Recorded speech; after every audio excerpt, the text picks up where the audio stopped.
மாவட்டம் கரந்தையை சேர்ந்த திவ்யா. இவர் மீது தேனி பழனிசெட்டிப்பட்டி காவல் நிலையத்தில் வழக்கு பதிவு செய்து அவரது செல்போனை பறிமுதல் செய்துள்ளனர்.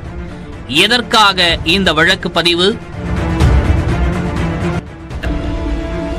இந்நிலையில் சுகந்தியின் டிக்டாக் வீடியோக்களை எடுத்து தஞ்சையை சேர்ந்த திவ்யா என்ற பெண் ஆபாசமாக பேசி வருவதாக சுகந்திக்கு தகவல் கிடைத்தது. இதுகுறித்து தேனி காவல் கண்காணிப்பாளர் அலுவலகத்தில் சுகந்தி புகார் மனு அளித்தார்.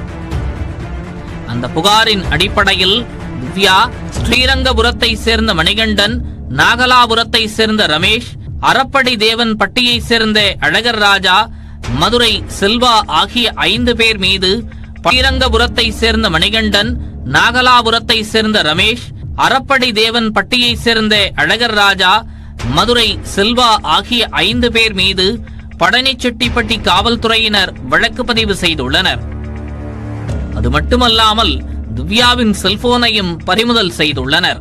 செல்போனில் உள்ள ஆவணங்களை சேகரித்த பின்பு அவரை தஞ்சை அனுப்புவதற்கான பணியில் காவல்துறையினர் ஈடுபட்டுள்ளனர். இதுகுறித்து சுகந்தியிடம் தொலைபேசியில் தொடர்பு கொண்டு கேட்டபோது தன்னையும் தனது குடும்பத்தினரை தரக்குறைவாக பேசி வீடியோ வெளியிட்டதால் புகார் அளித்ததாக குறிப்பிட்டார்.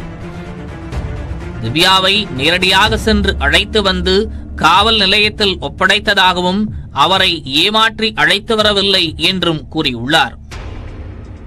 தான் திவ்யா மீது மட்டுமே புகார் அளித்ததாகவும் திவ்யா அளித்த வாக்குமூலத்தின் அடிப்படையிலேயே கூடுதலாக 4 நபர்கள் மீது காவல்துறையினர் வழக்கு பதிவு செய்துள்ளதாகவும் சுகந்தி தெரிவித்துள்ளார்.